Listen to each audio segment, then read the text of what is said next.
hot golden desert ran Ari, a swift young pronghorn antelope.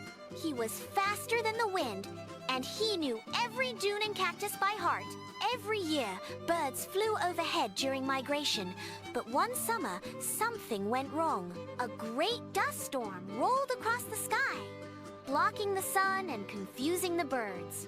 Flocks scattered, tired, and lost. As Ari ran, he heard soft chirps above. Looking up, he saw a group of small, tired swallows swirling in circles. "We've lost our way! We can't find the path across the desert," said Rena. Ari thought for a moment. "Follow me. I know this land."